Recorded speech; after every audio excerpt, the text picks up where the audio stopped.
While Italy's releasing emergency funds, European finance ministers are meeting to discuss the so-called corona bonds. They need to come up with ways to share the burden of the economic downturn. But there's many disagreements ahead. Ireland's Prime Minister, Leo Varadkar, told Euronews the levels of coordination between EU member states had been poor and called for access to large amounts of cash to be shared with those member states most affected by the current crisis. Jack Parrott reports for us from Brussels. The flow of the euro is in for a cut. Economic recession looms. The 19 finance ministers from the single currency euro are tasked with coming up with a way to spread the financial burden. Corona bonds, now an unpopular word. But there's a call for countries to club together to take on debt collectively. Flatly refused by the Netherlands and disliked in Germany. In their view, they've been really careful over the past couple of years. They've built up a war chest of money to save for a rainy day. And so they're worried that other countries like Italy, which didn't do that work and now is in trouble, will sort of drag them all down if they all have to sort of stand behind these bonds. The European Central Bank is buying 750 billion euros in single government's debt, but insists that pooling debt together is also needed. The European Commission is proposing a 100 billion euro scheme to back loans to companies to prevent them from laying off workers. And France is suggesting a 10-year limited fund which all countries would contribute to help the hardest hit. Finance ministers know they need to work the European Stability Mechanism into the solution. The bailout fund, set up after the 2008 financial crisis, can get its hands on around 700 billion euro. Economists say the tools are there. If this explodes into a full-blown Eurozone crisis, then it would be a sort of a huge crisis, self-inflicted crisis that's really totally unnecessary. Strong policy response will allow us to manage this crisis, and we have the scope and the capacity to respond, and we should really respond. Plans for Europe's economic recovery are testing the seams of the bloc's unity. Jack Parrott, Euronews, Brussels. Let's find out a little bit more. Shona Murray, our correspondent, joins us live now. Morning, Shona. What have the EU leaders been saying about this idea of corona bonds?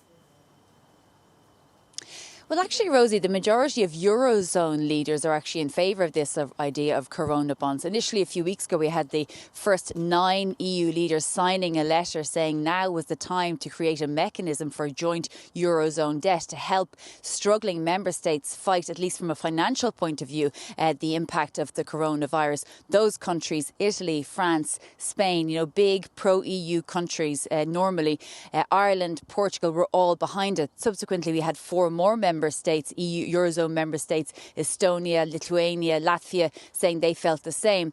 But they came, flat against resistance from the likes of Germany and the Netherlands, Finland and Austria. But in particular, the Dutch reaction was seen as quite a low blow. The Dutch finance minister said that some of these member states should actually be investigated for not having the firepower already in place, built up to react to this global epidemic. And that was seen as quite a low blow. And there's been really huge questions about the lack of solidarity around the Eurozone and the EU from this virus. And I asked the Irish Prime Minister, Leo Varadkar, who was, as I said, one of the 9 who supported corona bonds, about his assessment of the EU's lack of coordination.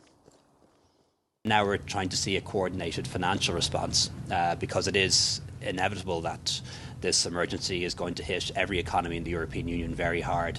So certainly what I'd like to see is an agreement from the Eurogroup, from the finance ministers, and also after that, at a head of government level, is an agreement to make money available, loans available at a very low cost, at a very low interest rate for a very long term to member states to help them pay for this crisis and also help them to reboot their economy.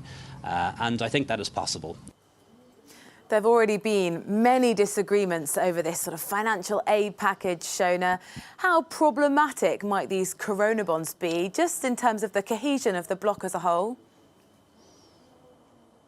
Yeah, exactly. I mean, we saw that quite unedifying European Council meeting a couple of weeks ago where EU leaders spent several hours in a teleconference arguing over this issue and really gave such a limp response, which disappointed many people. But yesterday we heard Chancellor Merkel saying that the EU is now facing its greatest test since its foundation. A woman, of course, we know, not prone to exaggeration.